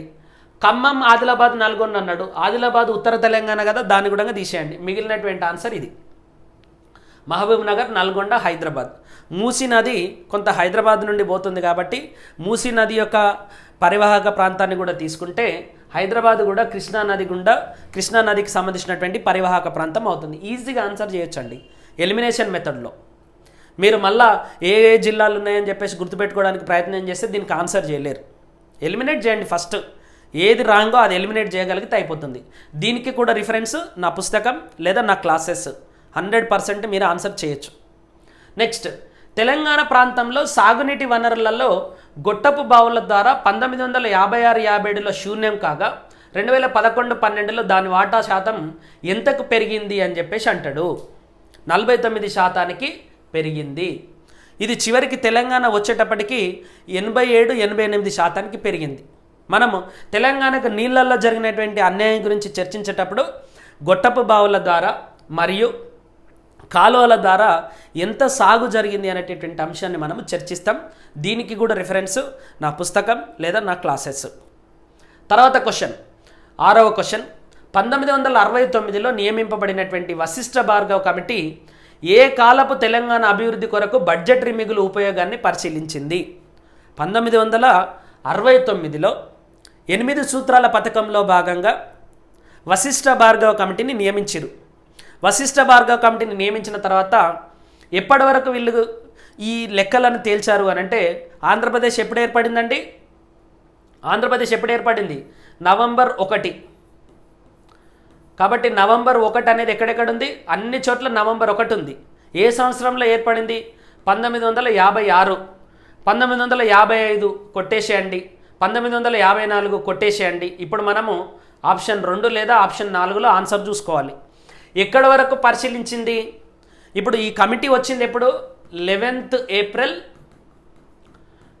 1969లో వచ్చినటువంటి 8 సూత్రాల పథకంలో భాగంగా వచ్చింది. అంటే దానికంటే ముందే ఈ పర్టికులర్ లెక్కలను తేల్చాలి. దీనికంటే ముందే ఈ పర్టికులర్ లెక్కలను తేల్చాలి అంటే ఇప్పుడు మనకున్నటువంటి ఆప్షన్లు ఈ రెండే. మార్చి 31, 1969, మార్చి 31. ఇప్పుడు చూడండి, ఇది మార్చి 31 కాదు, జనవరి 31, 1969, మార్చి 31, 1968. మనకు ఫైనాన్షియల్ ఇయర్ ఎప్పుడైపోతుందండి?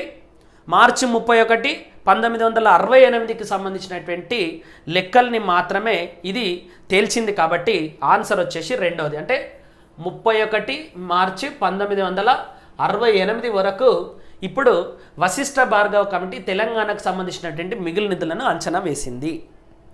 ఈ క్లారిఫికేషన్ కనుక మనకు ఉంటే సరిపోతుందండి. మనము ఏ పర్టికులర్ ప్రశ్నకైనా ఆన్సర్ చేయొచ్చు. Got it? సో ఇప్పుడు దీనికి సంబంధించినటువంటి అంశాలను కూడా నా పుస్తకంలో మరియు నా క్లాస్లో చాలా క్రిస్టల్ క్లియర్గా ఎక్స్ప్లెయిన్ చేయడం అనేది జరిగింది. మొత్తం ఆల్మోస్ట్ గ్రూప్ 2లో మొదటి చాప్టర్ నుండి 6 ప్రశ్నలు అడిగిండు. ఓకే, ఇంకా మిగతా ప్రశ్నలు వేరుగా అడగడం అనేది జరిగింది. నెక్స్ట్ ఇప్పుడు ఇంకొక 2 ప్రశ్నలు అడిగింది. తర్వాత కింది తెలంగాణ జిల్లాలలో కృష్ణా గోదావరి నదులు ప్రవహించని జిల్లా ఏది? కృష్ణా నది ప్రవహించకుండా గోదావరి నది ప్రవహించకుండా ఉన్నటువంటి ప్రాంతం ఏంటంటే మెదక్. వెరీ సింపుల్ అండి. గోదావరి ఉత్తర తెలంగాణలో, కృష్ణ దక్షిణ తెలంగాణలో పారుతుంది. మధ్య తెలంగాణలో ఉన్నటువంటి ప్రాంతంలో మాత్రమే పారవు ఈ 2. మధ్య తెలంగాణలో ఏమేమి ఉన్నాయి? మెదక్ ఒకటే ఉంది. దాన్ని ఆన్సర్ పెట్టేస్తే సరిపోతుంది. అంటే మీకు ప్రాంతాల మీద, ఆగ్రో క్లైమేటిక్ జోన్స్ మీద కనుక కొంత అవగాహన ఉంటే కూడా ఈ పర్టికులర్ ప్రశ్నను ఆన్సర్ చేయొచ్చు. తర్వాత 1933 ఫర్మాన ప్రకారం ముల్కీగా గుర్తింపు పొందడానికి కనీస నివాస అర్హత ఎన్ని సంవత్సరాలు? 1933 ముల్కీ ఫర్మాన్ ఎప్పుడెప్పుడు వచ్చింది? 1910లో వచ్చింది. దానికంటే ముందు 1888లో కూడా వచ్చింది. 1933 వచ్చే వరకల్లా ముల్కీగా గుర్తింపబడాలి అని అంటే కనీసము 15 సంవత్సరాలు స్థిర నివాసి అయి ఉండాలి. మన పుస్తకంలో ముల్కీ నియమాలకు సంబంధించినటువంటి ఈ అన్ని గెజెట్స్ని కూడా ఎక్స్ప్లెయిన్ చేయడం జరిగింది. క్లాస్ రూమ్లలో కూడా ఈ పర్టికులర్ అంశాలపైన ఎక్స్ప్లెనేషన్ ఇవ్వడం అనేది జరిగింది. Okay, next Hyderabad metropolitan water supply sewerage board assistant exam 2015లో జరిగింది. కింది వాటిలో కృష్ణా నదితో సంబంధం లేని ప్రాజెక్ట్ ఏంటి? ఇది మొదటి చాప్టరు. తెలంగాణకు నీళ్ళల్లో జరిగినటువంటి అన్యాయంల నుండి వచ్చినటువంటి ప్రశ్న. కృష్ణా నది మీద ఏమేం ప్రాజెక్టులు ఉంటాయండి? జూరాల ప్రాజెక్టు ఉంటుంది, తర్వాత Srisailam project, Nagarjuna Sagar project, Pulichintala project, Krishna delta works, Prakasam barrage. ఇప్పుడు చూడండి, నాగార్జున సాగర్ కనిపించింది మనకు, పులిచింతల కనిపించింది, శ్రీశైలం కనిపించింది. ఎల్లంపల్లి ప్రాజెక్టు మాత్రం గోదావరి మీద ఉండేటటువంటి ప్రాజెక్టు కాబట్టి ఆన్సర్ వచ్చేసి ఇది. Very simple. మీకున్న ప్రాజెక్టులే ప్రధానమైనటువంటి ప్రాజెక్టులు అవి. నా పుస్తకాన్ని చదవండి, నా క్లాసెస్ వినండి. ఈజీగా ఇట్లాంటి ప్రశ్నలకు, ఇట్లాంటివి ఎన్ని ప్రశ్నలు వచ్చినా కూడా ఆన్సర్ చేయొచ్చు. తర్వాత పోలీస్ కానిస్టేబుల్ 2016లో జరిగినటువంటి ఎగ్జామ్. నిజాం రాజ్యంలో హలిసిక్క రూపాయిని ఎవరు ప్రవేశపెట్టారు? సాలార్జంగ్ సంస్కరణలో మొదటి చాప్టర్లో హైదరాబాద్ రాష్ట్రంలో తెలంగాణ ఆర్థిక వ్యవస్థ అనేటటువంటి దాని నుండి దీన్ని సాల్వ్ చేయాలి. ఎవరు ప్రవేశపెట్టారండి? మొదటి సాలార్జంగ్ ప్రవేశపెట్టిండు. హైదరాబాదుకు మొదటిగా కరెన్సీ రూపంలో వచ్చినటువంటి అంశం ఇది, హలిసిక్క. సాలార్జంగ్ సంస్కరణలు చదవండి, దీన్ని ఆన్సర్ చేయొచ్చు. నా పుస్తకంలో అన్నిటిని కూడా పేర్కొనడం జరిగింది. తర్వాత 20వ శతాబ్దంలో హైదరాబాద్ రాష్ట్రంలో అనేక ప్రాజెక్టుల రూపకల్పన చేసిన చీఫ్ ఇంజనీర్ ఎవరు? ఇప్పుడు మీరు హైదరాబాద్ రాష్ట్రంలో నీటిపారుదల వ్యవస్థ గురించి అధ్యయనం చేయాలి. ఈ నీటిపారుదల వ్యవస్థ గురించి అధ్యయనం చేసినప్పుడు ఆ పర్టికులర్ వ్యక్తి ఎవరు, ఆ చీఫ్ ఇంజనీర్ అనేది తెలుస్తుంది. సో నవాబ్ అలీ నవాబ్ జంగ్ తెలంగాణ రాష్ట్రం వచ్చిన తర్వాత కూడా ఈయన జన్మదినాన్ని ఘనంగా జరిపారు. నా పుస్తకం యొక్క అంటే మొదటి చాప్టర్ యొక్క కవర్ పేజీలో కూడా ఈయన ఫోటోను ప్రచురించడం అనేది జరిగింది. నవాబ్ అలీ నవాబ్ జంగ్ ఈ హైదరాబాద్ రాష్ట్రంలో అత్యంత ప్రముఖమైనటువంటి ఇంజనీర్ ఆయన. ఓకే, నెక్స్ట్ రాజోలి బండ డైవర్షన్ స్కీమ్ ఏ నది పైన నిర్మించారు? రాజోలి బండ డైవర్షన్ స్కీమ్ ఏడుంటుందండి? రాజోలి కవతలు ఉంటుంది. రాజోలి కవతలు అంటే ఏ నది ఉంటుంది? తుంగభద్ర నది ఉంటుంది. మీరు నా పుస్తకం చదివితే తుంగభద్ర నదికి సంబంధించి మొత్తం రాజోలి బండ డైవర్షన్ స్కీమ్కు ఉమ్మడి ఆంధ్రప్రదేశ్కి కేటాయించినటువంటి వాటరు 15.9 టీఎంసీలు. ఈ రోజుకి కూడా ఇప్పుడు కృష్ణా రివర్ మేనేజ్మెంట్ బోర్డు యొక్క ప్రధాన ఎజెండా అంశాలలో ఈ ఆర్డిఎస్ స్కీమ్ ఒకటి ఉంది. అండ్ మొత్తం ఈ రాజోలి బండ డైవర్షన్ స్కీమ్కు కర్ణాటకతోటి కలిపి బచావత్ గారు కేటాయించింది 17.10 టీఎంసీ. కేవలం ఉమ్మడి ఆంధ్రప్రదేశ్కి కేటాయించింది మాత్రం 15.90 టీఎంసీ. ఇది మీరు ఒక్కసారి నా పుస్తకం చదవండి, దీనికి ఈజీగా ఆన్సర్ చేయొచ్చు. ఇది కూడా మొదటి చాప్టర్లో నుండి హైదరాబాద్ రాష్ట్రంలో తెలంగాణ ఆర్థిక వ్యవస్థలో నుండి అడిగింది 3 ప్రశ్నలు కూడా 2 ప్రశ్నలు. ఇది ఒక్కటి మా క్రింది ప్రవచనాలలో సబ్ ఇన్స్పెక్టర్ ఆఫ్ పోలీసుకు సంబంధించినటువంటి అంశాలను పరిశీలించండి. ఈ క్రింది ప్రవచనాలలో ఏది సరి అయినది కాదు, అంటే సరి అయిన అంశాలు మనకు తెలిస్తే సరి అయిన అంశం కానిది ఏందనేది తెలుస్తుంది. పెద్ద మనుషుల ఒప్పందం ప్రకారం భవిష్యత్తులో జరగబోయే నియామకాలన్నీ జనాభా ప్రాతిపదికనే జరపాలి. ఎస్. 610 జీవోని విడుదల చేసింది. ఎందుకు విడుదల చేసిరు? రాష్ట్రపతి ఉత్తర్వులను ఉల్లంఘించారు కాబట్టి వాటిని సరిచేయడానికి 610 జీవో వచ్చింది. దాని తర్వాత పెద్ద మనుషుల ఒప్పందం ప్రకారం రాష్ట్ర క్యాబినెట్లో ఆంధ్ర తెలంగాణ 50:50 నిష్పత్తి అన్నాడు. నో. 1953లో భారత ప్రభుత్వం ఫజల్ అలీ కమిషన్ను రాష్ట్రాల పునర్విభజన కమిషన్గా నియమించింది. ఎస్. సో రాంగ్ ఆప్షన్ ఏంటి? ఓన్లీ 3వ ఆప్షనే. నా పుస్తకంలో పెద్ద మనుషుల ఒప్పందానికి సంబంధించినటువంటి 14 అంశాలను కూడా చాలా క్రిస్టల్ క్లియర్గా పొందపరచడం అనేది జరిగింది. ఒక్కసారి మీరు దాన్ని చూస్తే సరిపోతుంది, ఈ ప్రశ్నకు ఆన్సర్ చేయొచ్చు. సబ్ ఇన్స్పెక్టర్ ఎగ్జామినేషన్స్లలోనే ఇది మొదటి చాప్టర్ నుండి వచ్చినటువంటి 14 ఫార్ములా నుండి వచ్చినటువంటి ప్రశ్న. రెండవ ప్రశ్న చూద్దాం.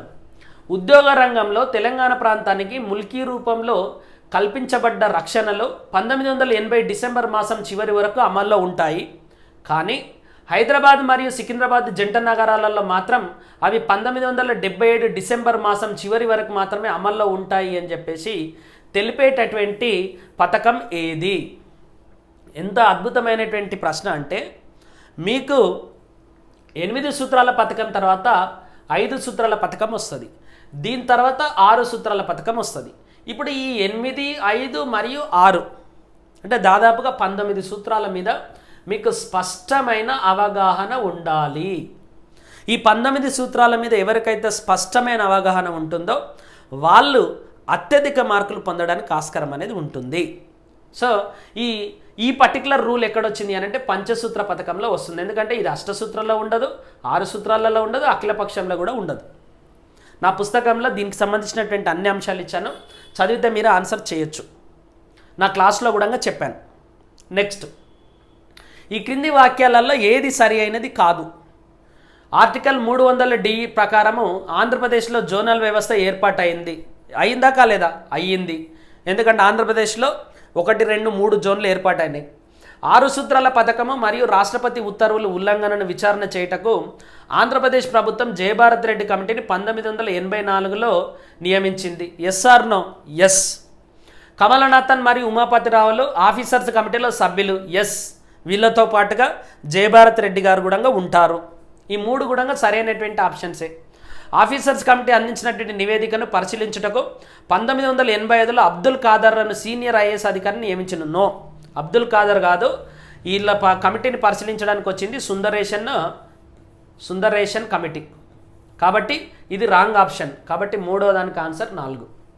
ఓకే, మీకు నియామకాలకు సంబంధించినటువంటి అంశాలపైన పూర్తి అవగాహన ఉంటే దీనికి ఆన్సర్ చేయొచ్చు. నా పుస్తకంలో ఈ పర్టికులర్ అంశాలను కనుక చదివితే మీరు ఈజీగా ఆన్సర్ చేయొచ్చు. వీటిని కూడా నేను పొందపరచడం అనేది జరిగింది. నా క్లాస్ రూమ్లలో కూడా పొందపరిచాను. దాని తర్వాత assistant veterinary surgeon in animal husbandry 2016లో జరిగింది. భారతదేశంలో తెలంగాణ యొక్క భౌగోళిక స్థానం ఎంత? ఇప్పుడు 12వ పెద్ద రాష్ట్రం అని అన్నాడు. ఇప్పుడు ఉన్నటువంటి రూల్స్ ప్రకారం అయితే 11వ పెద్ద రాష్ట్రం. దీన్ని మీరు ఎకనామిక్ సర్వే చూసుకొని అప్డేట్ చేసుకోండి. Got it? Next, Osman Sagar చెరువును ఏ నది పైన నిర్మించిరు? ఇప్పుడు 11 జీవో మీద విపరీతమైనటువంటి గొడవ జరుగుతుంది కాబట్టి ఉస్మాన్ సాగర్ చెరువును మూసీ నది మీద నిర్మించిరు. ఇప్పుడు మీరు చదవాల్సింది ఏంటంటే, నా పుస్తకంలో తెలంగాణ హైదరాబాద్ యొక్క నీటిపారుదల వ్యవస్థ గురించి చాలా స్పష్టంగా రాసిన. ఓకే, మీరు ఆ పర్టికులర్ టాపిక్ కనుక చదివితే దీనికి ఈజీగా ఆన్సర్ చేయడానికి ఆస్కారం అనేది ఉంటుంది. సో భవిష్యత్తులో ఏ ప్రశ్నకు నా పుస్తకంలో ఏ పేజీ నుండి ఆన్సర్ రాయాలనేది కూడా నేను ప్రయత్నం చేస్తాను. నెక్స్ట్, 1969 జై తెలంగాణ ఉద్యమ కాలంలో కింది వానిలో ఏ ప్రభుత్వ ఉత్తర్వు జారీ చేయబడింది? 69 ఉద్యమంలో ఎప్పుడో ఏమొచ్చిందండి? ఇప్పుడు జీవో నెంబర్ 610 6 సూత్రాల పథకం తర్వాత వచ్చింది కాబట్టి ఇది కాదు. తర్వాత 6 సూత్రాల పథకంలో భాగంగా జీవో నెంబర్ 565 మరియు ఈ జీవో నెంబర్ 65 తర్వాత వచ్చింది. వచ్చినటువంటి అంశం ఏంటి? జీవో నెంబర్ 36 చాలా ముఖ్యమైనటువంటి అంశం. అఖిలపక్ష సమావేశం రిజల్ట్స్లలో అతి ముఖ్యమైనటువంటి అంశం జీవో నెంబర్ 36. మన పుస్తకంలో జీవో నెంబర్ 36కు దారితీసినటువంటి అన్ని పరిస్థితులు, జీవో నెంబర్ 36 అంటే ఏంటి, దానిపైన జరిగినటువంటి కోర్టు తీర్పులను కూడా చాలా స్పష్టంగా మనము రాయడం జరిగింది. Okay, next town planning building 2015లో గండిపేట చెరువుకు గల మరొక పేరేంటి? గండిపేట చెరువునే మనం ఏమంటామండి, ఉస్మాన్ సాగర్ అంటాం. ఇది కూడా హైదరాబాద్లో నీటిపారుదల వ్యవస్థ అనేటటువంటి టాపిక్లో నుండి హైదరాబాద్ రాష్ట్రంలో తెలంగాణ ఆర్థిక వ్యవస్థ అనేటటువంటి యూనిట్ నుండి ఈ పర్టికులర్ ప్రశ్న అడిగిండు. మీకు హైదరాబాద్లో వచ్చినటువంటి అన్ని రకాలైనటువంటి నీటిపారుదల వ్యవస్థను అధ్యయనం చేస్తే దీనికి ఆన్సర్ చేయొచ్చు. ఇప్పుడు ఆల్రెడీ 111 జీవో మీద విపరీతమైనటువంటి గొడవ జరుగుతుంది కాబట్టి ఈ పర్టికులర్ ప్రశ్నలు, ఇట్లాంటి ప్రశ్నలు ఈజీగా అడగడానికి ఆస్కారం అనేది ఉంది. నెక్స్ట్ క్వశ్చన్, హెచ్ఎండబ్ల్యూఎస్ 2016లో జరిగింది ఎగ్జామ్. 8 సూత్రాల ఫార్ములాను ప్రకటించింది ఎవరు? నేను ఇంతకుముందే చెప్పాను, 69 నుండి మొదలుకుంటే 77 మధ్యలో ఇందిరాగాంధీ గారు ప్రధానమంత్రిగా ఉన్నారు. 8 సూత్రాల పథకాన్ని ప్రవేశపెట్టింది ప్రధానమంత్రి, అంటే కేంద్ర ప్రభుత్వం, రాష్ట్ర ప్రభుత్వం కాదు. సో కాసు బ్రహ్మానందరెడ్డి, బూరుగుల రామకృష్ణారావు, మర్రి చెన్నారెడ్డి వీళ్ళందరూ రాష్ట్ర ప్రభుత్వానికి అంటే రాష్ట్రానికి సంబంధించినటువంటి నేతలు తప్ప కేంద్రానికి సంబంధించినటువంటి నేతలు కారు. మీరు తెలంగాణ ఉద్యమం మీద కానీ, నీళ్లు నిధులు నియామకాలలో జరిగినటువంటి అన్యాయం పైన ఏమాత్రం అవగాహన ఉన్నా ఈ పర్టికులర్ ప్రశ్నకు ఆన్సర్ ఇవ్వచ్చు. నా పుస్తకంలో ఇవన్నీ 8 సూత్రాల పథకాన్ని ఎవరు ప్రవేశపెట్టారనేది స్పష్టంగా పేర్కొనడం జరిగింది. 1952 ముల్కీ ఉద్యమ కాలంలో జరిగిన సంఘటనల విచారణకై ఏర్పాటు చేసినటువంటి కమిటీ ఏది? మోస్ట్ ఇంపార్టెంట్, ఎందుకంటే 1952 ముల్కీ ఉద్యమ సమయంలో జస్టిస్ జగన్మోహన్ రెడ్డి కమిటీని ఏర్పాటు చేయడం అనేది జరిగింది. ఎందుకంటే భార్గవ కమిటీ ఎందుకు వచ్చింది? మిగులు నిధులకు సంబంధించి వచ్చినటువంటి కమిటీ, కొట్టేసేయండి. వాంచ్ కమిటీ ముల్కీ నియమాలకు సంబంధించినటువంటి రాజ్యాంగ పద్ధతులను ప్రశ్నించడానికి వచ్చినటువంటి కమిటీ. ఈ తార్కొండ కమిటీని మనం ఎప్పుడు వినలేదు. ఓకే,